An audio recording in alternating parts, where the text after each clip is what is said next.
The whisper in the night was cold and silent on the colony world of Asterion 5. Ethan Walker sat in his small living room, the dim light of the heater casting soft orange shadows on the walls. The rest of the settlement was quiet. Most colonists were already asleep. His neighbor Vera had moved in only 3 months ago. She was not human. Her tall frame, silver blue skin, and strange, luminous eyes made her stand out. People whispered she was a widow from a distant alien culture. Ethan didn't know much about her, only that she rarely spoke and avoided crowds. He was about to close his eyes and rest when he heard 3 soft knocks on his door. Knock, knock. Knock, knock. Ethan frowned. Who would visit this late at night? He walked to the door and opened it. There she was. Vera. Her silver hair was loose, falling over her shoulders, her eyes wet with tears that glistened under the moonlight. She looked nervous, almost frightened. Her hands were trembling. Before Ethan could ask anything, she stepped closer and whispered, her voice shaking, "Please, take me as your wife, or I have nothing left." Ethan froze. He thought maybe he misheard her. "What?" he asked, blinking. Her voice was quiet but urgent. "Please, I have no time. If you refuse, tomorrow I will be gone." He didn't know what to say. "Vera, this is sudden." "What are you talking about?" She looked over her shoulder, scanning the shadows as if someone might be watching. Then she stepped inside without asking. She closed the door quickly and leaned against it, her breathing uneven. "Please forgive me for coming like this," she said. "But my people's law is cruel. My husband died last season. In our tradition, a widow has only 1 moon cycle to find a protector, a husband. If she does not, she is taken by the council." Ethan frowned. "Taken? What does that mean?" Eyes lowered. "It means they take everything I have. My home, my rights, my life. They call it servitude for the good of the community. But in truth, it is slavery, and no one ever returns." He could hear the fear in her voice. This wasn't a romantic request, it was desperation. "Why me?" Ethan asked slowly. "You are the only human here," she replied. "My people's law does not bind humans. If you marry me, they cannot touch me. It is the only way." Ethan rubbed his forehead. "Tay?" This was insane. He barely knew her. He had no plans of marriage, especially not like this. And yet, her voice, her eyes, her trembling hands. They told him this was real. There was a sound outside. A soft crunch of boots on the cold ground. Vera stiffened. She looked at him and whispered, "They are watching." Ethan walked to the window and peeked through the curtain. Across the street, 2 tall figures stood in the shadows, unmoving. Their eyes glowed faintly in the dark alien sentries. He turned back to Vera. "Why are they standing there?" "To remind me I have no choice," she said bitterly. "They are counting the days." A shiver ran down Ethan's spine. This wasn't just some alien tradition, it felt like a trap. "Vera, you can go to the human authorities, right? They can help." She shook her head. "The colony agreement says each race handles its own domestic laws. Humans cannot interfere, not unless we become family." Her eyes locked on his, pleading. "If you say yes tonight, I will be safe. If you say no, tomorrow they will take me, and you will never see me again." Ethan didn't know how to answer. His mind was racing. He had left Earth to avoid complications, to live a quiet life among the stars. Now, suddenly, an alien widow was asking him to be her husband, to protect her from her own people. Outside, one of the alien sentries took a slow step forward. Vera's voice became a whisper again. "Please, I have nothing left." The room felt heavy with silence. The heater's hum was the only sound. Ethan could feel his heartbeat in his chest. He wanted to say something, anything, but his throat felt dry. He had questions, doubts, fears. Yet deep inside, a part of him knew that if he refused, something terrible would happen. Another knock came, not soft this time, but firm, echoing through the small home. Knock, knock. Mock Mara's eyes widened. They're here. Ethan took a deep breath, glancing from the door to her. He didn't know what tomorrow would bring. But in that moment, he knew one thing: this night was the beginning of something he could never turn away from. The law of her people. The knocking stopped. For a moment, silence returned, but it felt heavier now. Ethan stood in the middle of the room, his hand half raised toward the door, unsure if he should open it. Vera's breathing was fast and shallow. She was still pressed against the wall like a cornered animal. "Don't open it," she whispered. Ethan frowned. "We can't just stand here. What do they want?" "They want an answer," she said. "They want to know if you will claim me or leave me for them." The words hit him harder than he expected. Claim her like property. The idea made him uncomfortable. But the fear in her eyes made him even more uneasy. Another sound came, footsteps fading away into the night. Whoever had been at the door was leaving. For now, Vera relaxed slightly, but didn't move far from the wall. "We have a little time," she said. "I need to explain everything before it's too late." Ethan sat down on the edge of the couch and motioned for her to sit too. She hesitated, then joined him, though she kept glancing at the window. "My people are called the Lorian," she began. "We are proud, but we are bound by old traditions, some older than our written history. One of those traditions concerns widows." Ethan stayed quiet, letting her talk. "When a Lorian husband dies," she continued, "his widow is expected to either join the household of his closest male relative or remarry within one moon cycle. If she does neither, she is taken into council service." Her voice became cold at the last two words. "They call it honorable duty. It is not. It is slavery. The widow loses all rights. She serves the council until she dies. Most never last more than a few years." Ethan frowned. "Why? What's the point of this?" "Power," she said simply. "Widows are taken for their skills, their property, and sometimes for other reasons." She didn't need to explain what those other reasons were. Ethan understood from her expression. He rubbed his hands together. "So why marry a human? Wouldn't that make you an even bigger target?" Vera shook her head. "The law is clear. The council cannot take a Lorian who is married to an offworlder. It is seen as a sacred bond between two different peoples. The law is old, from a time when we were trying to make peace with other species. I would not dare break it." Ethan leaned back, thinking. "So if I agree, they can't touch you. But what happens to me?" She looked away. "You will be tied to me, in name, in law. You will share my home, my troubles. Some will hate you for it. You will be watched." He gave a humorless laugh. "Sounds wonderful." Vera's expression softened. "I know this is much to ask, but I have no one else. My husband's family refuses me. My own clan is gone. And the council?" She trailed off, shaking her head. Ethan studied her face.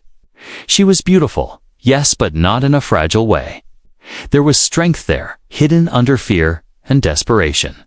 He sighed. "Hey, why didn't you tell me earlier? I hoped I could find another way," she said. "But today, I saw the council's herald mark my door. It means I have 3 days left. After that, I vanish." 3 days. The number sat in his mind like a ticking clock. He stood and walked to the window, peering out. The alien sentries were gone, but he knew they would be back. If this is so terrible, why doesn't anyone fight it? He asked. Vera's lips tightened. Some have tried. They disappear faster. Others are too afraid. The council's reach is long. Her voice dropped lower. Even my husband. I believe his death was no accident. Ethan turned to her sharply. What do you mean? Mean he spoke against them. He wanted to change the law. Days later, his transport malfunctioned. In space, the council called it fate. I call it murder. Ethan felt a chill creep down his spine. So if I marry you, I'll be standing against the same people who killed him. Yes, she said, meeting his gaze without flinching. But you will also be saving me. The room went quiet again. The heater's hum filled the space. A constant reminder of the cold outside. Ethan thought about his life here, quiet, uneventful, safe. He had left Earth to avoid politics and danger. Now, one choice could drag him into both. But he also thought about the look in Vera's eyes, the way her voice trembled when she said she had nothing left. Finally, he asked, "What happens if I say yes?" Her answer came immediately. "Tomorrow, I take you to the council hall. We make the bond official before witnesses. They will be angry, but they cannot stop it. And if I say no," she didn't blink, "they come for me. You will never see me again." Ethan stared at her for a long moment. Then he slowly nodded. "I need to think." Vera stood, pulling her hood over her head. "Think quickly. Time is short." She moved to the door, paused, and looked back at him. "And be careful. From now on, you are part of this, whether you wish it or not." She slipped out into the night, vanishing into the darkness between the houses. Ethan stayed by the window for a long time after she was gone. Somewhere in the distance, he saw two glowing eyes watching him from the shadows. Eyes watching from the shadows. The next morning, the colony streets felt different. Ethan had walked this path to the market dozens of times before, but today, every step seemed watched. The air was cold and thin, the pale sun barely giving warmth. People moved quickly, heads down, as if not wanting to be noticed. He carried a small bag of supplies, bread, dried fruit, and a packet of coffee from the human traders. But his mind wasn't on shopping. It was on Vera's words from last night. 3 days left. He reached the corner near her house and slowed down. Vera's home looked quiet. The curtains were drawn tight, the door shut. No sign of movement inside, but there was something else. A mark. It was burned into the metal frame beside her door, a swirling design, sharp edges, and a small circle at the center. Ethan had never seen it before, but the sight made his stomach tighten. The edges were still blackened, like it had been made recently with heat. "You shouldn't look at that." Ethan turned. An older human man was walking past, his coat pulled tight against the cold.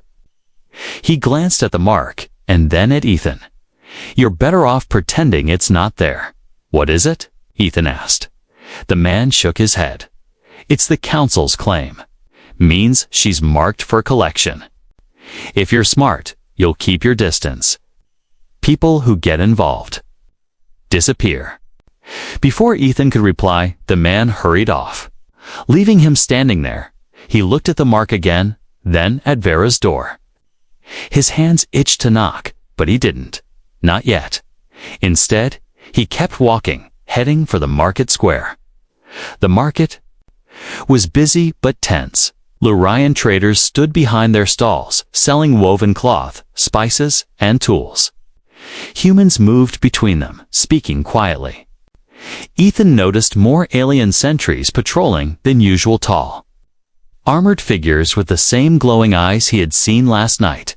He tried to ignore them, but one caught his gaze and didn't look away.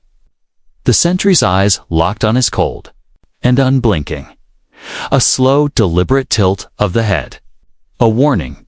Ethan turned away, pretending to browse a table of fruit, but he could feel the gaze on his back. Half an hour later, he was heading home with his supplies when he heard footsteps behind him.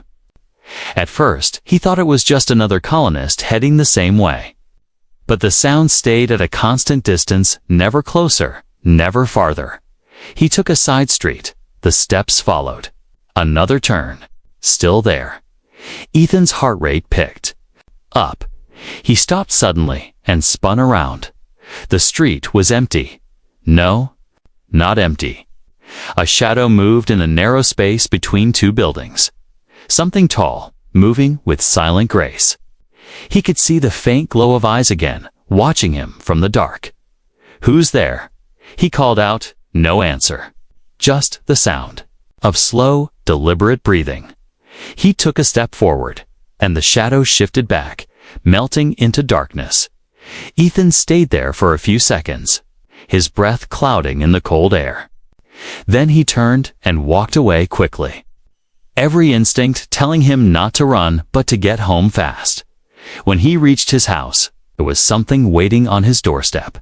A small piece of metal, no bigger than his palm. It was etched with the same swirling mark he had seen on Vera's door. But this one had something extra line cut across the circle in the center.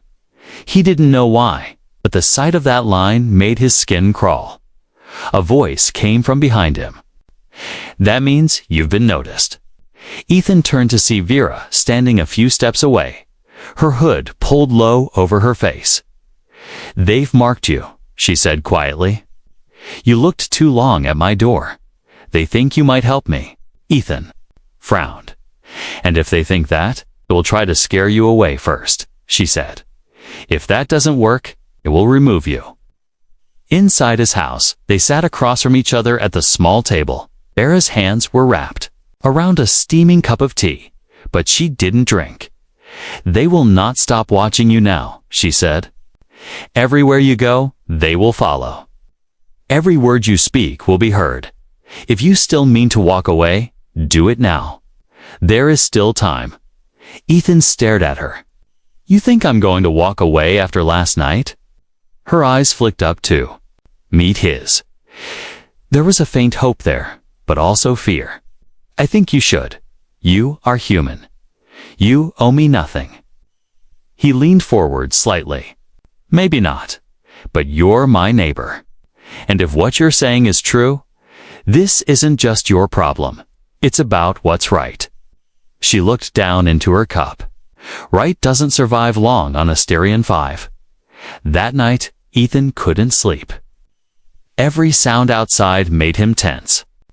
Once, he thought he saw a shadow move past his window, but when he looked, the street was empty. Then, just before midnight, there was another knock at his door. This one wasn't soft, it was loud, demanding. Ethan didn't move at first. He just stood there, staring at the door, his heart pounding. The knock came again. Bang, bang, bang. He reached for the door handle then. Stop. From outside came a voice. Low, cold, alien, human. "Step away from the widow. She is not yours." Ethan's hand tightened on the handle. Every instinct told him to stay silent. But something in him burned at the command in that voice. Without opening the door, he said, "She's not yours either." Silence followed. Then slow footsteps moved away. Ethan didn't realize until that moment that his hands were shaking. The choice he can't avoid. Morning came with a pale, weak sun. Ethan had barely slept. Every time he closed his eyes, he heard that voice outside his door. "Step away from the widow. She is not yours." He sat at the small table, sipping bitter coffee, when a soft knock came. This time, it was gentle, 3 light taps. He opened the door. Vera stood there, her hood up, her face pale. "They called you to the council hall," she said quietly. "It's today." Ethan frowned. "What for?" "They want your answer," she said, "and they will try to make it for you." The council hall stood at the center of the colony, a towering structure of black stone, its spires clawing at the sky. The Lorian flag fluttered above the entrance, and 2 sentries stood on either side of the massive door. Inside, the air was colder. Then outside, the hall was dim, lit by narrow beams of sunlight from high windows. Rows of alien officials sat behind curved benches, their silver-blue faces stern and expressionless. At the center sat the High Counselor Tall Lou Ryan, with silver armor that glinted like ice. Ethan and Vera were led to the center platform. The High Counselor's voice echoed in the hall. "Human Ethan Walker, you have been seen with Widow Vera of House Kren. You know her situation. You know our law." Ethan kept his eyes on the counselor. "I've heard her side of it." The counselor leaned forward slightly. "Then, here. Ours the widow has failed to remarry within the given moon cycle. By tradition, she belongs to the council. Her skills, her property, her life offered in service to the greater good." Vera's hands clenched at her sides, but she said nothing. The counselor's voice grew colder. "If you take her as your wife, human, you interfere with our law. You invite hostility. You will be watched. You will be judged. You may not survive." Ethan's heartbeat quickened. They weren't threatening him subtly anymore. It was a warning in plain words. A Lurian council member on the left spoke, her tone sharp. "Why would you involve yourself in this matter? She is not of your kind. Your life will be easier without her." Ethan glanced at Vera. She was staring ahead, her expression calm. But he could see the tension in her jaw. The High Counselor continued, "Walk away, human, and we will forget you ever involved yourself. You can live in peace here." The words echoed in his mind. Walk away. Live in peace.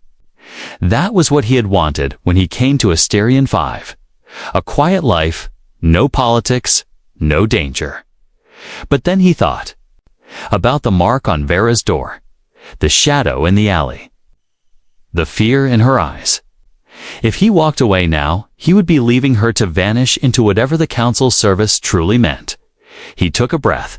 "And if I say yes," the counselor's gaze hardened, "then you become part of her fate, and her enemies become yours." Ethan looked at Vera again. She wasn't pleading now. She just waited, like she didn't want to hope, but couldn't help it. His choice was clear. "I say yes," Ethan said. His voice was steady. "I will take her as my wife." The hall went completely silent. Some council members exchanged looks. Others frowned. The High Counselor's expression didn't change, but his tone turned icy. "So be it. The bond will be sealed at the ceremony of fire tomorrow." He gestured to the guards. "Take them out." Ethan and Vera were led out of the hall. Once they were outside in the cold air, Vera turned to him. "You have no idea what you've just done." Ethan gave a half smile. "Apparently, I've made a lot of enemies." "You've made the right ones," she said, her voice quiet but serious. "The kind who won't forgive, ever." They walked back toward their homes. Sentries watched from the shadows. A few colonists glanced their way, whispering to each other. Ethan felt the weight of every eye on him. When they reached Vera's door, she paused. "Thank you," she said. Her voice trembled, just slightly. "But you should know. The ceremony of fire is not like human weddings. It is dangerous. It is meant to test if the bond is worthy. Some fail, some die." Ethan raised an eyebrow. "Sounds like a great way to start a marriage." She actually smiled a little at that, though it faded quickly. "Rest tonight. Tomorrow will be worse than today." That night, Ethan sat in his home, staring at the wall. He had made his choice. There was no turning back. But deep down, he couldn't shake the feeling that he had stepped into something much larger than just saving his neighbor. Somewhere, in the shadows beyond the street, 2 glowing eyes watched his window until morning. The ceremony of fire and blood the next morning came with a biting wind that cut through Ethan's coat. Vera was already waiting outside, dressed in ceremonial robes of deep crimson with silver patterns running across the fabric. Her hood was pulled back, revealing her silver blue skin and the sharp lines of her face. "This is it," she said softly. "Once it begins, there is no leaving until it's over." Ethan walked beside her through the cold streets toward the council plaza. Every step drew more attention.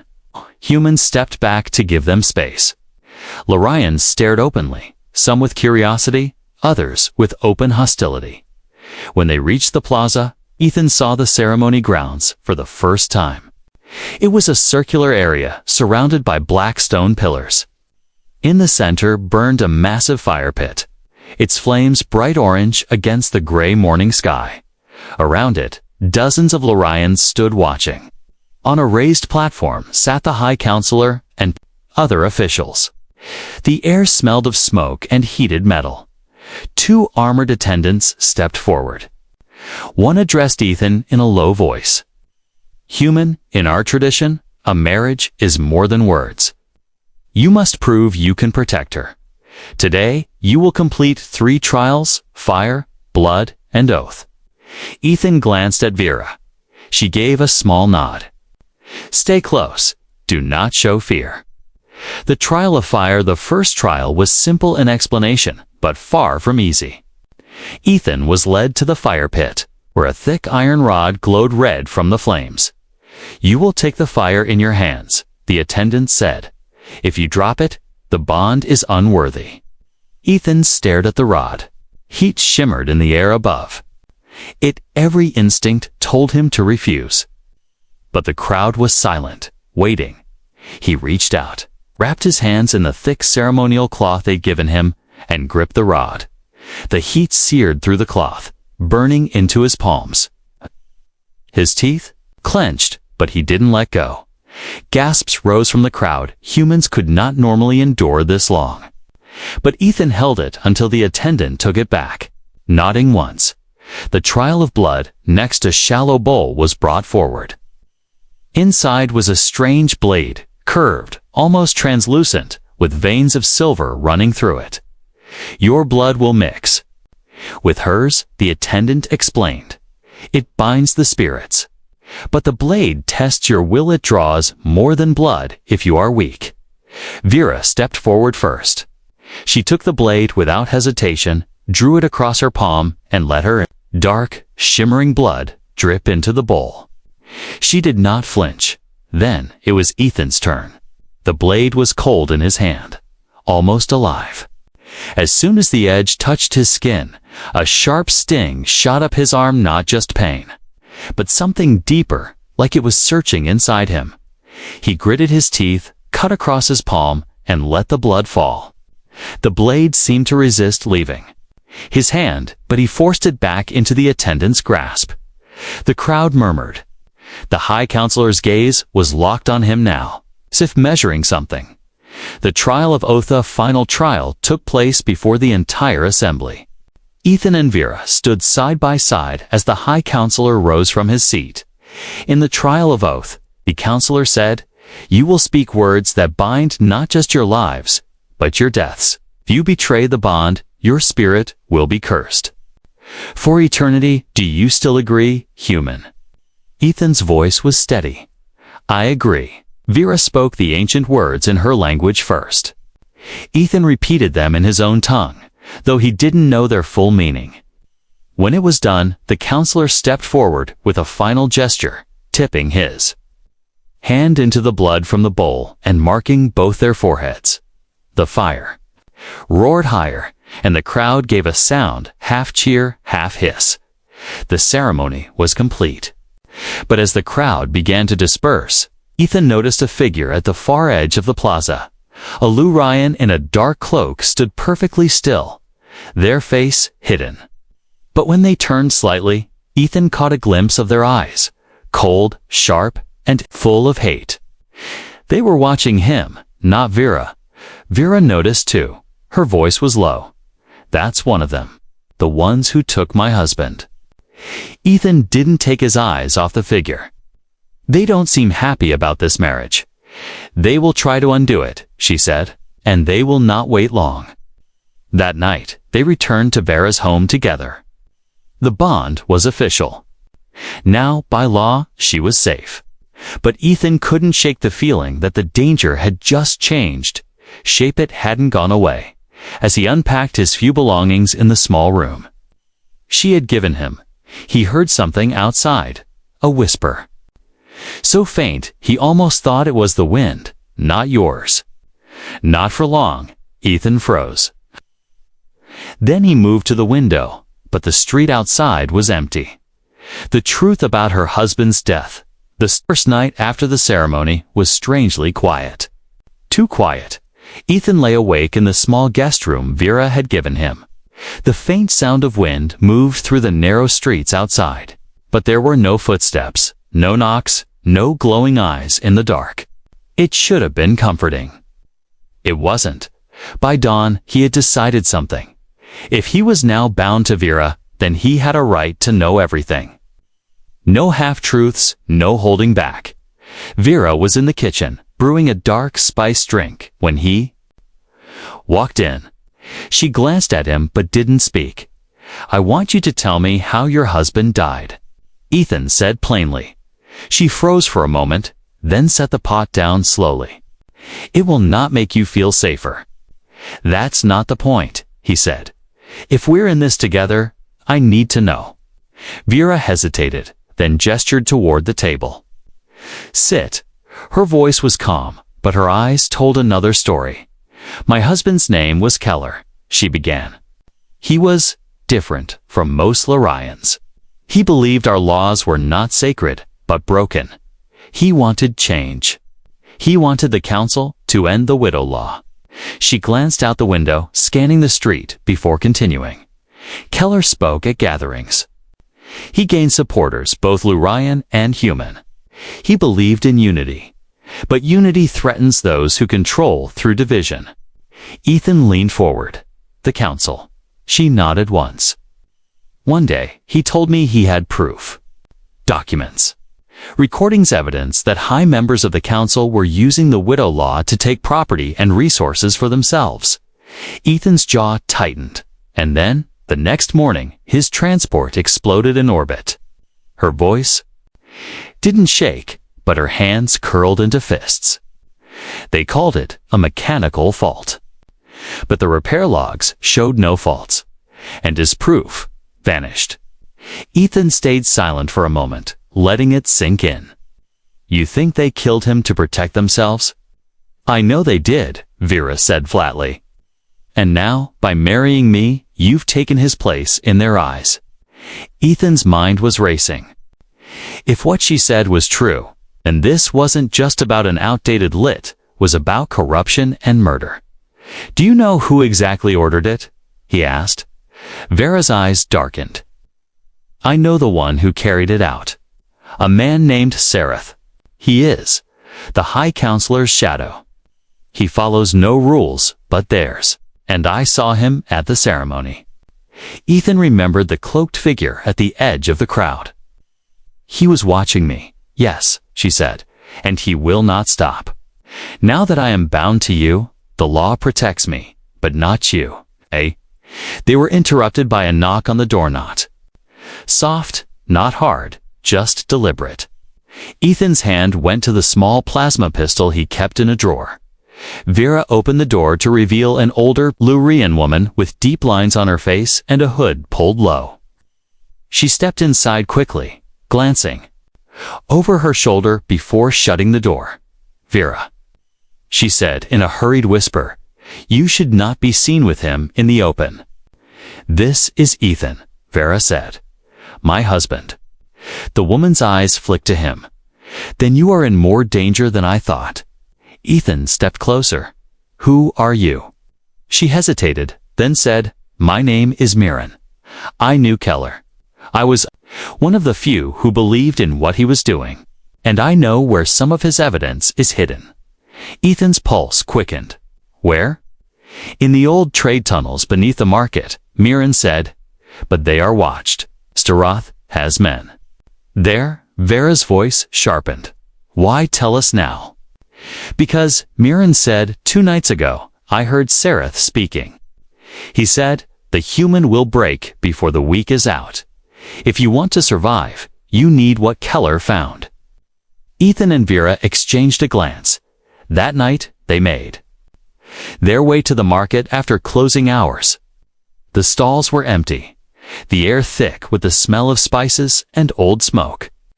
Mirren led them to a heavy metal grate in the ground, hidden beneath a tarp. This way, she whispered. They descended into the tunnel's dark, narrow, lined with old storage rooms. The walls were damp, the air cool.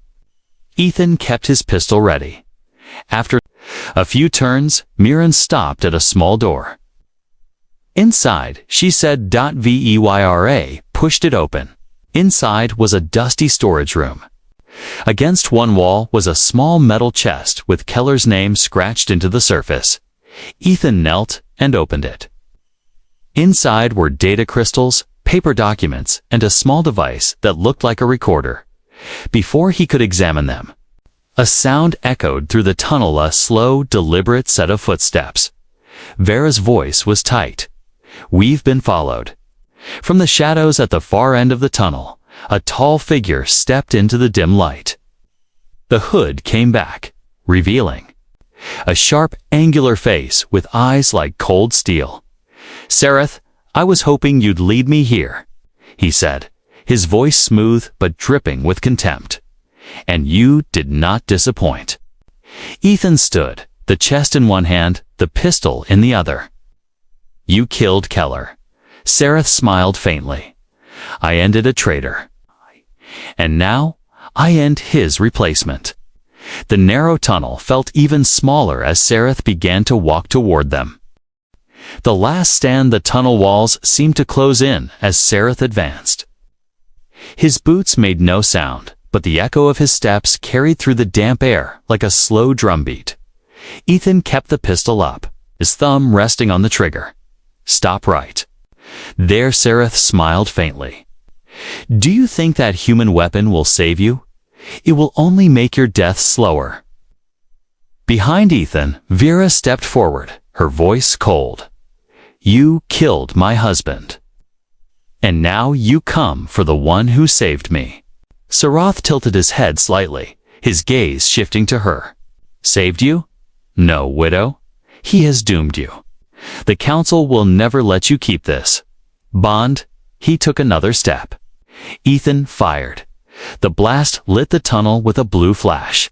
Sereth moved, faster than Ethan thought possible.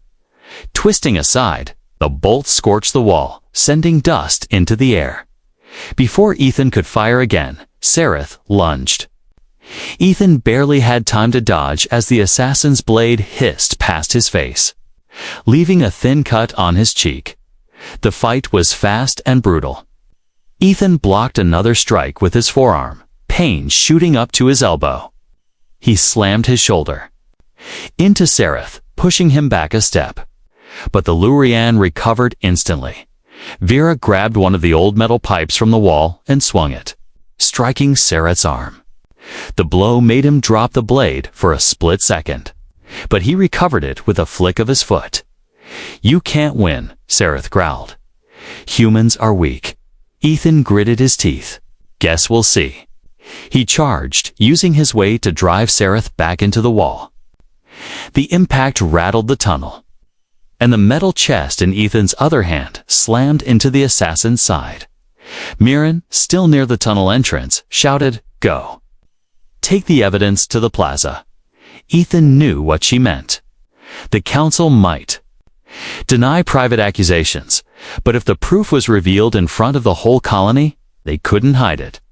Veraroon, Ethan yelled. She hesitated for only a heartbeat before grabbing the chest from him and sprinting down the tunnel toward the surface. Sereth shoved Ethan back, fury in his eyes, and gave chase. Ethan followed, ignoring the burning pain in his side. They burst into the empty market, the cold night air cutting against Ethan's skin. Vera was already crossing the plaza, heading straight toward the council hall. Sereth closed the distance quickly, his cloak whipping behind him. Ethan fired again, forcing the assassin to veer sideways, buying Vera a few precious seconds. The massive doors of the council hall stood open, lights spilling onto the stone steps. Inside, a gathering was taking place, officials, traders, and citizens. Perfect. Vera ran straight into the center of the hall, the crowd gasping at her sudden arrival. The High Counselor rose from his seat, his expression turning sharp. "Widow." "What is this?" "This," Vera said loudly, "lifting the chest is the truth of my husband's death, and proof of your crimes." Gasps echoed through the hall. Ethan staggered, and a moment later, Sereth, just behind him, blade ready. The High Counselor's voice boomed. "Seize them."